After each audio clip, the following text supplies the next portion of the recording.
achievement of this ceasefire agreement and the return of the prisoners, of Israeli prisoners on one side and the Palestinian prisoners on the other side, as well as the agreement of Israel to open the access for assistance to Gaza, the emergency assistance which is required for the people of Gaza. I think these are three positive developments that have taken place. We obviously cannot be very content until the ceasefire becomes permanent and the Israeli forces withdraw from Gaza, which they have not yet done. The International Supervisory Committee, headed by Mr. Trump, the Stabilization Force, Reconstruction of Gaza, but these will come later. The two immediate issues, in my view, are Hamas disarming and governance, and Israeli withdrawal from Gaza. Who will govern Gaza? You think that it remains our biggest challenge? That's an issue that will have to be resolved along with the issue of Hamas's role in Gaza. Do you think in the days to come, the Palestinians may see that there may not be any military aggression again? We cannot be confident that Netanyahu will not restart the war on some excuse. But therefore, the role of Mr. Trump is key in this process, because he's the only one who's able to hold back Netanyahu. In fact, it was Mr. Trump who pushed Netanyahu into accepting the ceasefire. The United States used to provide all latest weapons, ammunition, bombs, aircrafts, everything to Israel. So instead, he referred it to the Arab world. So what do you think? Arab world will be in a position to make this huge contribution for reconstruction of Gaza? The Israelis who destroyed Gaza should pay for it. So what is the future of Abraham Accord and recognition of Israel? This is obviously the ultimate objective of the US. And this is the way in which they have incentivized Netanyahu and the Israelis by stating that if you implement this peace plan and go towards a settlement of the Palestinian issue, then you will get the recognition from all the Arab and Muslim countries.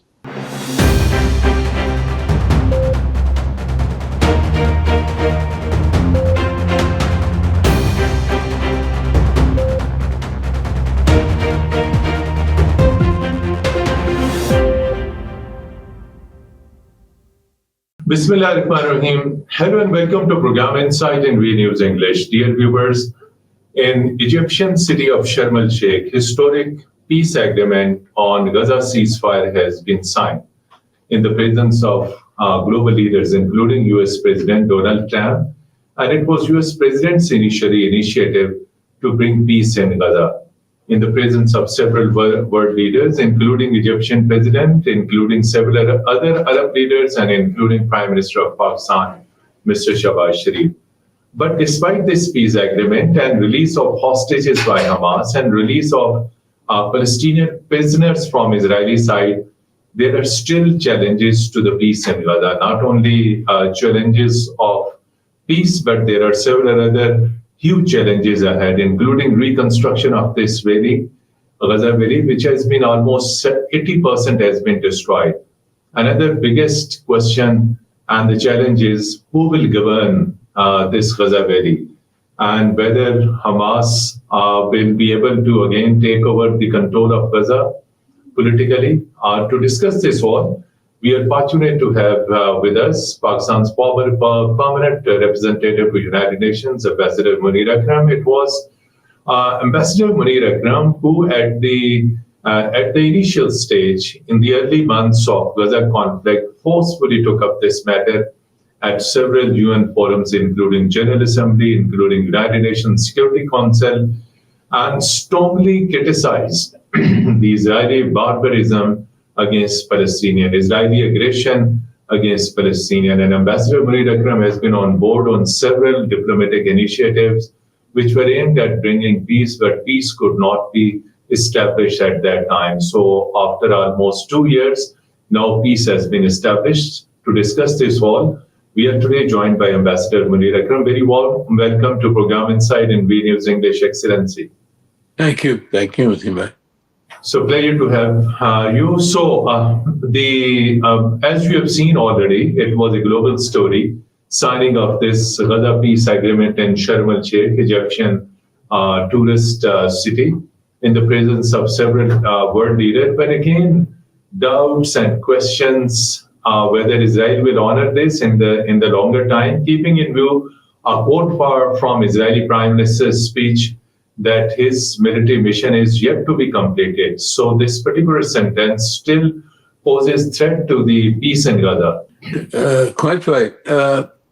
I think it is obvious that achievement of this ceasefire agreement and the return of the prisoners, of Israeli prisoners on one side and the Palestinian prisoners on the other side, as well as the agreement of Israel to open the access for assistance to Gaza, the emergency assistance which is required for the people of Gaza. I think these are three positive developments that have taken place.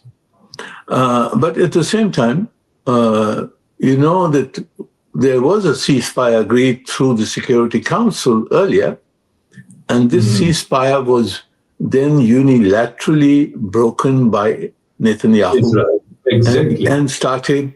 And we had 7 more months of conflict.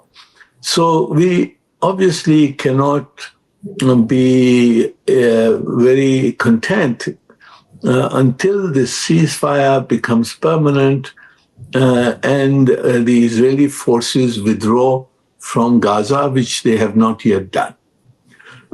So the critical points now are, will Hamas agree to disarm? Will Hamas agree to give up its role in the governance of Gaza, which are 2 points in the Trump peace plan? And on the other side, when and how soon the Israeli forces will withdraw from Gaza. I think these are the 2 next issues that will need to be addressed. And obviously, it will continue to require the pressure from President Trump on the Israelis, on the one hand, and the contribution of the Arab and Islamic countries vis-a-vis Hamas in order to make progress on these two next issues. Of course, there are further issues. The question of the governance of Gaza by a technocratic committee, the International Supervisory Committee headed by Mr. Trump, the stabilization force, a reconstruction of Gaza. But these will come later. The 2 immediate issues, in my view, are Hamas disarming and governance, and Israeli withdrawal from Gaza. So, Excellency, Ambassador Munir Akram Sahab, as you are saying that Hamas may not agree to immediately surrender its political role. Of course, Hamas has agreed to surrender militarily, or it may de-weaponize its structure. But as far as political role of Hamas is concerned, the Palestinians have already rejected this notion that the governance or the control of the Gaza may go to any foreign power. There were reports that former British Prime Minister Tony Blair, he was expected to be in charge of this interim setup, but Palestinians have rejected. So how do you see this development, that who will govern Gaza? You think that it remains our biggest challenge? Yeah, well, that's an issue that will have to be resolved along with the issue of Hamas's role in Gaza. I think there are several options. The peace plan calls for a technocratic Palestinian committee, a committee of Palestinian technocrats. Now we'll have to see who these technocrats are. Obviously, the Israelis will not want any Hamas technocrats, so they will have to find some technocrats who are considered neutral as such.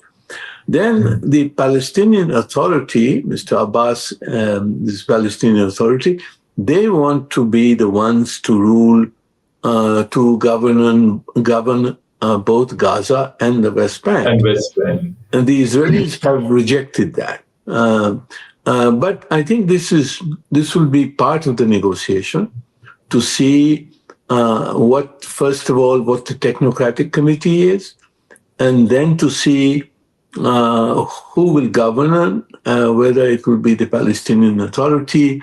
They have called for a reform of the Palestinian Authority. We don't know exactly what that means, whether it means that Mr. Abbas has to go and somebody younger has to take his place. We'll have to see what this reform of the Palestinian Authority means. As far as the foreign presence, this is a supervisory committee overseeing the work of the technocrats at the present moment, which will be headed by President Trump, and in which it has been proposed to put in Mr. Tony Blair.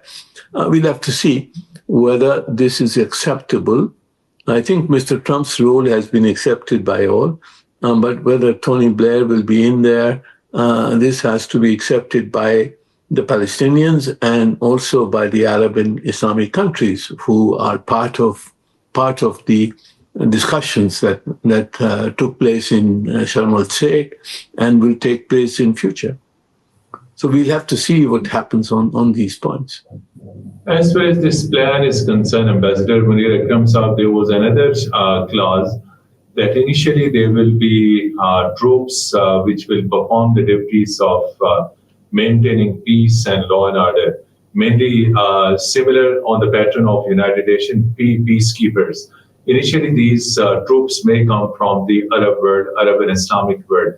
So what do you think when this is going to materialize? As you said, that Israeli troops are yet to move out of the Gaza Valley. So once they will move out, then in this second phase, there might be possibility that these troops may take over the security responsibilities. Yeah, this is envisaged, but I think on the ground, security is envisaged to be done by a Palestinian police force. And the training of these Palestinian police personnel, I'm told, it has already been started in neighboring countries such as Egypt and so forth. So the ground level security will be entrusted to a Palestinian police force. The stabilization force will be to oversee all the transitions that will take place, withdrawal, Israeli withdrawal, maintenance of overall governance structures and stability. So I think we still have to see exactly what the role of this stabilization force will be. Will it be a political role? Will it be a security role? Or will it be a combination of the two? Who will authorize this stabilization force? Will it receive the endorsement of the Security Council and therefore become a UN-sponsored force, or will this be a unilateral force that is set up by the parties concerned? These are all issues that still need to be elaborated and clarified. But I think it will be a step-by-step process. The first issue now is Hamas disarmament, Hamas governance, and Israeli withdrawal from Gaza. Ambassador Munir Saab, when this plan was unfolded by US President Trump during his meeting with the 8 Arab and Muslim leaders on the sidelines of United Nations General Assembly, later when Israeli Prime Minister delivered his speech at UN General Assembly, he straight away rejected any peace plan. He straight away rejected two-state solution. So, but finally he was convinced by US President that he has to agree to this ceasefire, to this peace plan. So keeping in view his provocative actions, provocative speeches, do you think in the days to come, the Palestinians may see that there may not be any military aggression again? I think we cannot be confident that Netanyahu will not restart the war on some excuse. But therefore, the role of Mr. Trump is key in this process because he's the only one who's able to hold back Netanyahu. In fact, it was Mr. Trump who pushed Netanyahu into accepting the ceasefire and to accept the deal that was on the table, even though the Israelis amended some parts of the plan that was presented to the Muslim countries. But nevertheless, it was Mr. Trump who pushed Netanyahu into apologizing to the Qataris, accepting the ceasefire and accepting the deal for the hostage release, and to endorse the peace plan as a whole.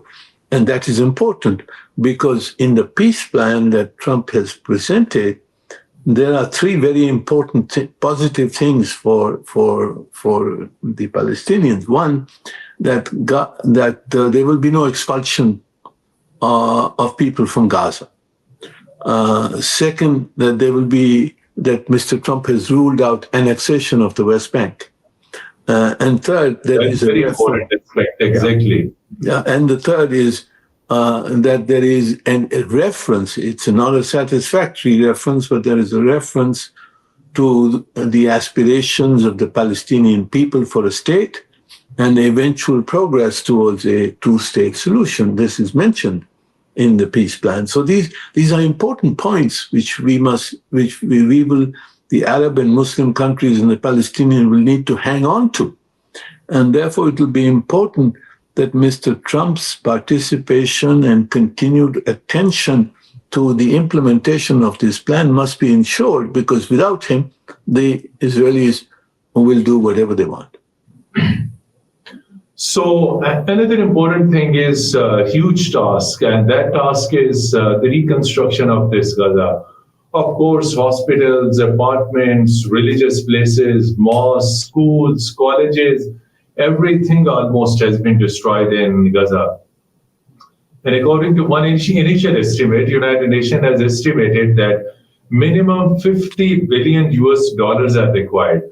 So President Trump in his speech did mention about this, but he did not say anything about United States of America, that America will make any contribution. Of course, whatever happened in the Gaza, that was joint collaboration. United States used to provide all latest weapons, ammunitions, bombs, aircrafts, everything to Israel. So instead, he referred it to the Arab world. So what do you think? Arab world will be in a position to make this huge contribution for reconstruction of Gaza? Yeah, I think as a matter of principle, the Israelis who destroyed Gaza should pay for it. They should make contribution, exactly. Correct. That is a position of principle. That's how it should be, accountability for the Israelis for the damage they have caused. But we know the real world. And obviously, it is in the interest of the Arab and the Muslim world that the people of Gaza should be rehabilitated as soon as possible. So I understand, and I think it is common knowledge, that some of the richer Arab countries, Muslim countries, are prepared to contribute to the reconstruction of Gaza. And this will be an act of sympathy for the Palestinians and an act of self-interest in trying to build peace in the region. Hopefully, the reconstruction will start soon, but as I said, before that can happen, we have to resolve these issues of governance and the issue of Israeli withdrawal from Gaza before the reconstruction can actually begin in earnest. At this moment, the important thing for the Palestinian people is the assistance, which needs to come in from all sides. And the Israelis have to open all the access corridors in order to enable the United Nations and the international community to provide the emergency assistance which the people of Gaza so desperately need at this moment. Another important thing is after this ceasefire, ultimately credit goes to the US president, who was also nominated for a Nobel Peace Prize, but he could not win that particular thing. However, what do you think? In his previous tenure as US president, Mr. Trump floated this another peace plan for Middle East, that was Abraham Accord. So what do you think? What is the now future of Abraham Accord? Now, after this ceasefire and after this peace plan, do you think gradually the US administration would press the Arab countries to accept Abraham Accord? Initially, hardly 2 countries have accepted it. So what is the future of Abraham Accord and recognition of Israel after peace plan? You know, Mujibur, this is obviously the ultimate objective of the US. And this is the way in which they have incentivized Netanyahu and the Israelis by stating that if you implement this peace plan and go towards a settlement of the Palestinian issue, then you will get the recognition from all the Arab and Muslim countries. This is the major objective which the US is pressing for. And this is why Mr. Trump is saying there will be a comprehensive peace in the Middle East. This is what the envisage, that everybody will normalize relations with Israel, and they will turn to economic and social cooperation. There will be prosperity, there will be development, and therefore this peace plan must be implemented. This is the logic, and obviously we should see where this is heading. This is the ultimate objective. Exactly. Hamas is deeply rooted among the Palestinians in Gaza. So similarly, same position is of Hezbollah in Lebanon. So there have been conditions, and in his speech, the US president also referred to the Lebanese president, and he said that he has agreed that Hezbollah will be also de-weaponized. I mean, weapons might be taken away, and Hezbollah may not have any military role in future and may not have any political role in future in Lebanon.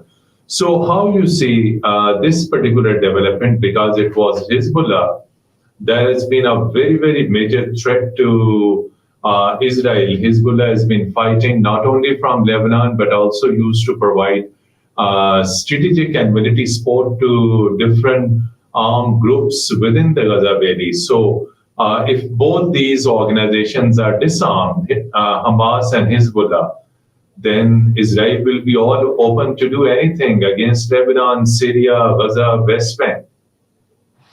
Yes, of course. And this is, Israel thinks that it has won this war, and it has destroyed Hamas as a fighting machine. Hamas still retains, obviously, political support in Gaza, but as a fighting force, it has been greatly diminished. Similarly, Hezbollah has been militarily mauled by the Israelis. Their leadership is destroyed, their capabilities have been destroyed, and it's a much weaker organization. And all this, obviously, the Israeli objective has been to destroy these organizations which pose a challenge to Israeli power in the region, and above and beyond that, the power that the Iranians exercised in the region, in the absence of any Arab country being able to stand up to Israel. It was the Iranians who were standing up to Israel. And then, of course, the Iranians have also been attacked, and their capabilities have been destroyed.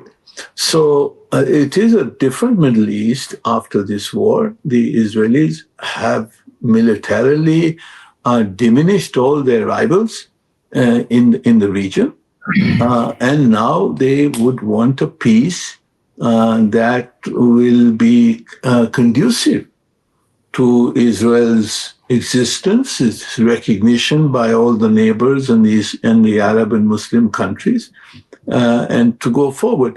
But obviously, to achieve that, they have to give something. And the Trump peace plan outlines what are the minimum concessions that the Israelis have to make also in order to achieve the objective of being recognized and accepted as a legitimate state in the region. And the peace plan outlines the way forward.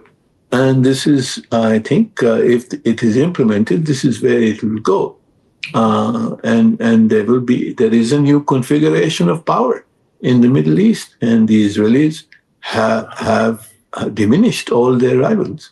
As you have given a very brief reference to the Iranian factor, that it was only Iran which stood up against Israeli aggression, and none of the Arab countries could stood against Israel, all during these 2 years conflict, and even before 2 years, whenever there have been tension escalating between Israel and Iran. So the point is that what do you think that in future Israel will not carry out any strike, because according to Israeli doctrine, Iran is their biggest threat.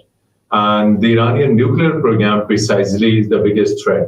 So although Americans and Israeli jointly carried out strikes on Iran, and Iranian nuclear facility was directly hit by American fighter jets, but the report suggests that only structure outside these nuclear power plants were damaged and centrifuges are still intact.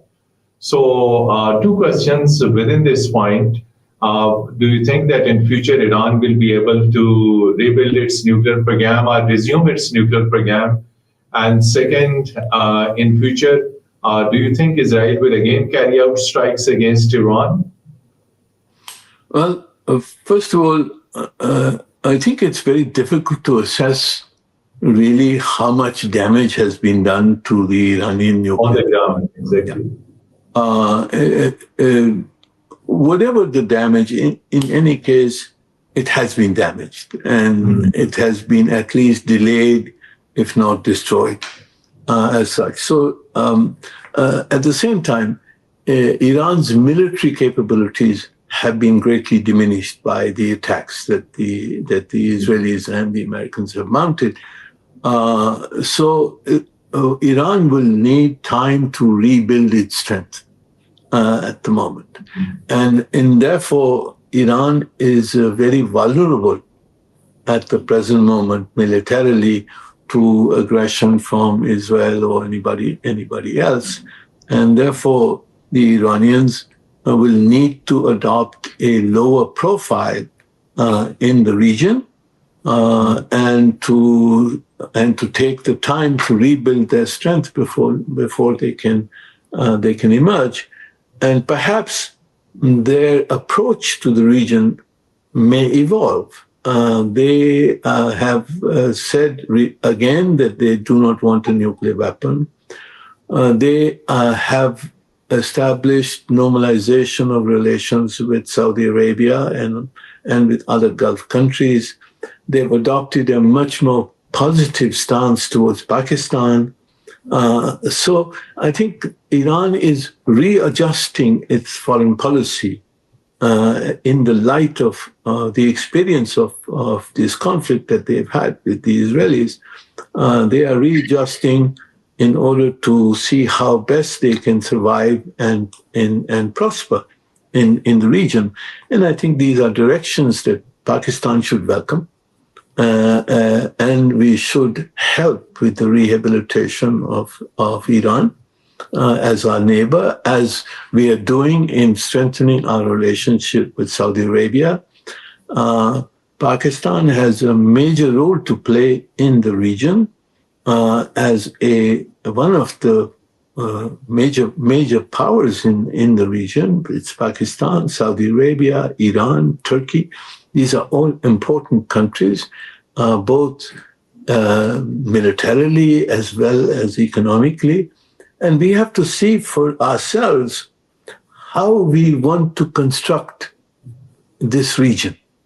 it is not only, of course, we should take assistance where we can find it, whether the United States or China or Russia can contribute to stabilizing the region, but it should be the regional powers themselves, who should try and find what is the best structure to achieve stabilization in the region and between ourselves. This is the main thing. Unity among the Arab and Muslim countries will be crucial in the light of this horrendous war which Israel has waged against 6 Islamic countries in the region. So, as you mentioned in last sentence, 6 Islamic countries. How you see now the Yemeni factor, the Houthis factor, against whom Israel continue to use bombardment? Of course, it is also a Muslim country in the Arab community, in the Muslim community. So, although there is a different faction that rules half of Yemen, and Houthis have a different, of course, government, but Israel is continuing hitting various targets on Yemen.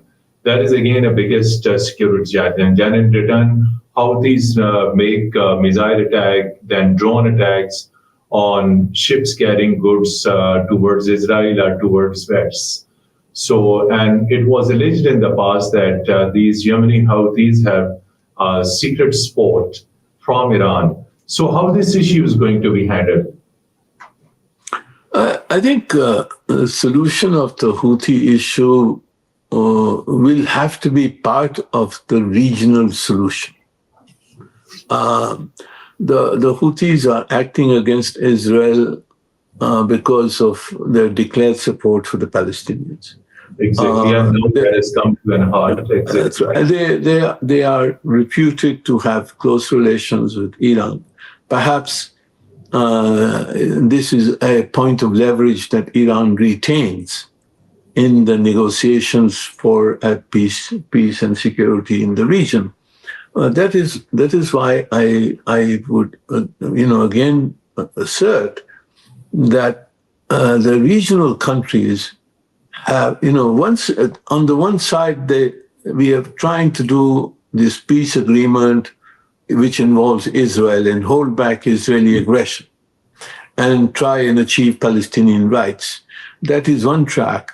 But on the other track, all the inter-Islamic issues that we have to address those issues as well in order to have stability in the region.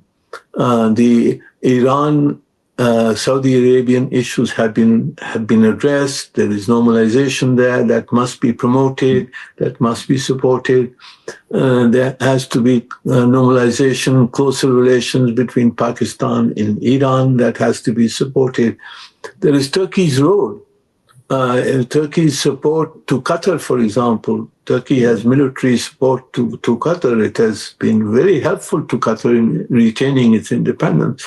Pakistan has close relations with Qatar, with other GCC countries.